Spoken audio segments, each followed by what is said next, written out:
এই ভুবনেশ্বরী মন্দিরের জাস্ট সামনে যাতে আরেকটা মন্দির রয়েছে, শ্রী লক্ষ্মী শ্রীনিবাস মন্দির। মা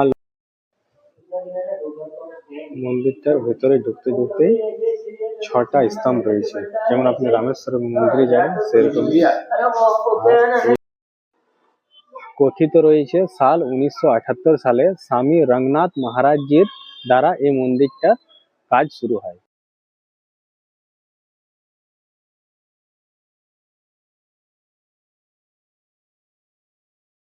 নমস্কার বন্ধুরা, সোমনাথ ট্রাভেলের আরো একটা নতুন ভিডিওতে আপনাদের সবাইকে স্বাগত জানাই। আজকে আমি আপনাদের কাছে তুলে ধরবো কেলকো ভুবনেশ্বরী মন্দির। এখন আমি রয়েছি কেলকোর রাস্তাটাতে, আর এখান থেকে ভুবনেশ্বরী মন্দিরের ডিস্টেন্স রয়েছে 5 কিলোমিটার। এই রাস্তাটা দিয়ে আমাকে সোজা এখন যেতে হবে কেলকো ভুবনেশ্বরী মন্দির।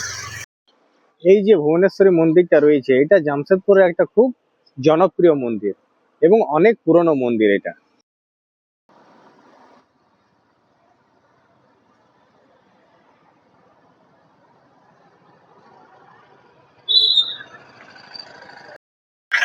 এই এখন আমার সামনে রয়েছে টাটা মোটর মেন গেট। গেটটা আমি আপনাদেরকে দেখাচ্ছি। এই হচ্ছে টাটা মোটর গেট। এটা দিয়ে এমপ্লয়িরা ইন আউট করে, এবং এখান থেকে আর 5 কিলোমিটার কেলকো ভুবনেশ্বরী মন্দির। এখানে কেলকোর একটা মাঠ রয়েছে, সে মাঠে বাচ্চাদের ক্রিকেট শেখানো হয়। সেই বাচ্চারা ক্রিকেট খেলছে, সেটা দেখে একটু দাঁড়িয়ে গেলাম। এই দেখুন, এখানে প্র্যাকটিস চলছে।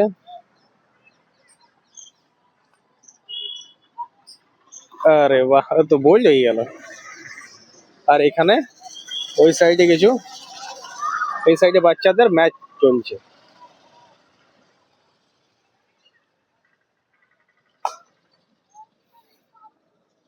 এই যে ময়দানটা আপনারা দেখছেন, এটা টাটা স্টিলের আন্ডারেই রয়েছে, এবং এখানে বাচ্চাদের ভালো ক্রিকেট শেখানো হয়। এই যে মন্দিরটা রয়েছে, মন্দিরটা পাহাড়ের উপর অবস্থিত। আর এখন আমাকে এই রাস্তাটা দিয়ে উপরে যেতে হবে। দেখুন, এই রাস্তাটা পুরো অনেকটাই উপরে চলে গেছে, এবং উপরে রয়েছে মা ভুবনেশ্বরীর মন্দিরটা। এই রাস্তাটা দিয়ে আমি এলাম, এখন আমাকে সোজা এটা উপরে যেতে হবে এই রাস্তাটা দিয়ে। আমি এসে পৌঁছেছি ভুবনেশ্বরী মন্দিরের জাস্ট সামনে। আর এটা হচ্ছে মন্দিরটার সামনে বাইক কার রাখার স্ট্যান্ড। এখানে বাইক কার গুলো রাখা থাকে, এবং এই হচ্ছে সামনে সিঁড়ি। এই সিঁড়ি দিয়ে যেতে হবে, আর দূরে রয়েছে মন্দিরটা। এখানে মন্দিরের সিঁড়ির জাস্ট সামনে একটা খুব সুন্দর স্বামী বিবেকানন্দ উদ্যান বলে একটা ছোট পার্ক টাইপের বানানো রয়েছে, এবং দূরে একটা স্বামীজির খুব সুন্দর মূর্তি রয়েছে। খুব সুন্দর লাগছে স্বামীজিকে। স্বামীজি ধ্যান মগ্ন হয়ে বসে রয়েছেন। আপনি ঝাড়খণ্ডে থাকুন, ইয়া পশ্চিমবঙ্গে থাকুন, ইয়া কন্যাকুমারীতে থাকুন, ভারতবর্ষের যে কোনো জায়গাতে আপনি থাকবেন, স্বামীজির চিহ্ন আপনি পাবেন। আর স্বামীজির জন্যই নিজেকে বাঙালি বলে খুব গর্বিত বোধ হয়। সিঁড়ি চড়ে এখন উপরে এলাম, এবং সামনে রয়েছে মন্দিরের মেন গেটের রাস্তা। আর ওই দেখুন মন্দিরটা কি সুন্দর দেখাচ্ছে দূর থেকে।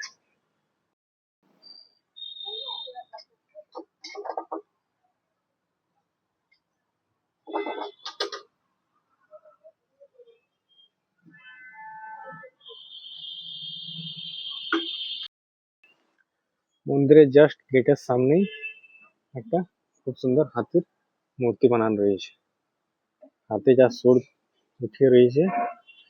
আর এই হচ্ছে মন্দিরের সিঁড়ি।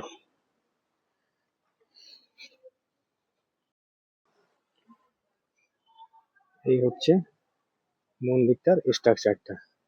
দেখুন কি সুন্দর মন্দিরটা বানানো রয়েছে, এবং এটা হচ্ছে সাউথের স্ট্রাকচার।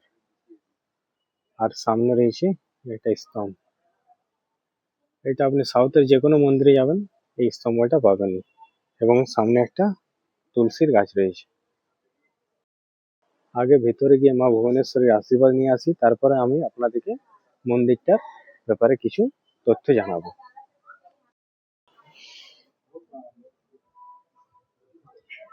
এই হচ্ছে মা ভুবনেশ্বরী মন্দির।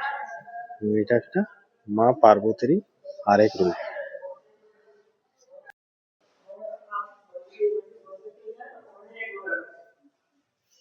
এখানে মন্দির ঢুকতে ঢুকতে একটা মা মহিষমর্দিনীর মূর্তি রয়েছে, মা দুর্গা মহিষাসুরের বধ করছে। খুব সুন্দর মূর্তিটা। মন্দিরটার ভেতরে ঢুকতে ঢুকতেই 6টা স্তম্ভ রয়েছে, যেমন আপনি রামেশ্বর মন্দিরে যাবেন সেরকম। আর এই দূরে রয়েছে মা ভুবনেশ্বরী মূর্তিটা। দেখুন কি সুন্দর মূর্তি, কালো পাথরের উপর মায়ের মূর্তিটা বানানো রয়েছে। আর এই যে 6টা স্তম্ভ আপনি দেখছেন, এটা মা পার্বতীর 6টা রূপকে দর্শাচ্ছে। যে 6টা রূপ মা পার্বতী নিয়েছিলেন সেটারই প্রতীকী 6টা স্তম্ভ।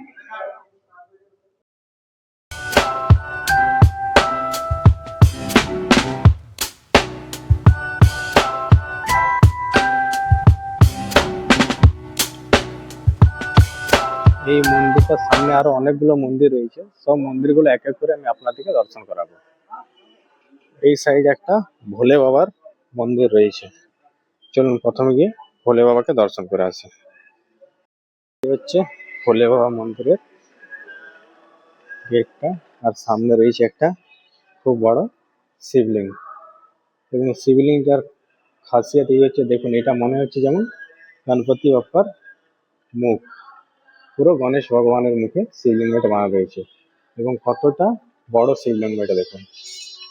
আর এই সামনে রয়েছে নন্দী বাবা। নন্দী বাবা নিজের ভোলানাথের ধ্যানে মগ্ন রয়েছে। শ্রাবণ মাসের সোমবারগুলোতে এই মন্দিরটাতে খুব ভিড় থাকে এবং ভক্তরা অনেক দূর দূর থেকে আসে এখানে বাবার মাথায় জল চড়াতে। এবং দেখুন শিবলিঙ্গটা কি অদ্ভুত আর কি সুন্দর, পুরো গণেশ ভগবানের মুখাকৃতি। এই ভুবনেশ্বরী মন্দিরের জাস্ট সামনে যাতে আরেকটা মন্দির রয়েছে, শ্রী লক্ষ্মী শ্রীনিবাস মন্দির। মা লক্ষ্মীর একটা খুব সুন্দর মূর্তি রয়েছে। এবং যেহেতু এটা সাউথ স্ট্রাকচারে বানানো রয়েছে, তাই আপনি এখানে মায়ের মাথায় তিরুপতি বালাজির যেরকম একটা তিলক থাকে, সেই তিলকটা আপনি দেখতে পাচ্ছেন। সাধারণত মা লক্ষ্মীর মূর্তিতে এরকম তিলক দেখা যায় না, কিন্তু যেহেতু এটা সাউথ স্ট্রাকচারে বানানো রয়েছে সাউথের, তাই এখানে। এবং মা লক্ষ্মীর নামের কাছে রয়েছে শ্রীনিবাস, শ্রী লক্ষ্মী শ্রীনিবাস মন্দির। খুব সুন্দর লাগছে মা লক্ষ্মীর মূর্তিটা। এবং দু সাইডে দুটো আরো মূর্তি রয়েছে। এবং মন্দিরের দুধারে পাহারাদারে মহারাজ আর বজরংবলী রয়েছেন। বজরংবলীর মূর্তি এবং মহারাজের শনি মহারাজের একটা মূর্তি রয়েছে। কথিত রয়েছে সাল 1978 সালে স্বামী রঙ্গনাথ মহারাজজির দ্বারা এই মন্দিরটার কাজ শুরু হয় এবং মন্দিরটা উনি প্রতিষ্ঠিত করে যান। আর এই যে আপনারা গেটটা দেখছেন, যেটা পুরো সাউথ স্ট্রাকচার রয়েছে, সেটার টোটাল হাইট রয়েছে 64 ফিট। এবং এর আশপাশে যতগুলো মন্দির রয়েছে সবগুলোর স্ট্রাকচার সাউথ স্টাইলে বানানো রয়েছে। এবং দূরে যে স্তম্ভটা দেখছেন সেটা মা ভুবনেশ্বরীর মূর্তিটা যেখানে রাখা রয়েছে তার, যেটা আমি আপনাদেরকে ভিতরে গিয়ে পরে দেখালাম। এবং দেখুন মন্দিরটার গেটটার সাইডে সাইডে কি সুন্দর, খুব ছোট ছোট ছোট ছোট খুব সুন্দর সুন্দর মূর্তি বানানো রয়েছে। পুরো উপর অবধি খুব সুন্দর সুন্দর মূর্তি বানানো রয়েছে এবং খুব সুন্দর দেখাচ্ছে এটা। মা পার্বতীরই আরেক রূপ হচ্ছে মা ভুবনেশ্বরী। মা পার্বতীরই আরেকটা রূপকে মা ভুবনেশ্বরী রূপে পুজো করা হয়। এবং এটা জামশেদপুরের একটা ছোট্ট পাহাড়ের উপরে অবস্থিত রয়েছে। এবং গাছগুলো রয়েছে, নাহলে দূর থেকে এর আই ভিউ খুব সুন্দর দেখা যেত পুরো শহরটাকে। এখানে কাপে করে পায়েস প্রসাদ দেওয়া হচ্ছে।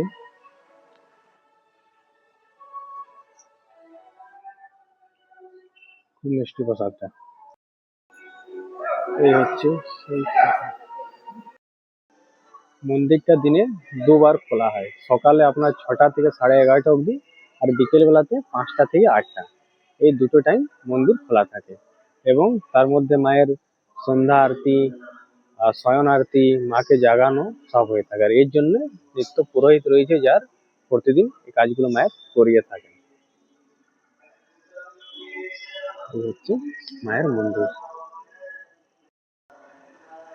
গুড বাই বন্ধুরা, সবাই ভালো থাকবেন, সুস্থ থাকবেন। আপনাদের সঙ্গে দেখা হবে আবার নতুন কোনো এক ভিডিওতে। মা ভুবনেশ্বরী আপনাদের সবাইকে ভালো রাখুক, সুস্থ রাখুক, এটাই কামনা করি। Good bye.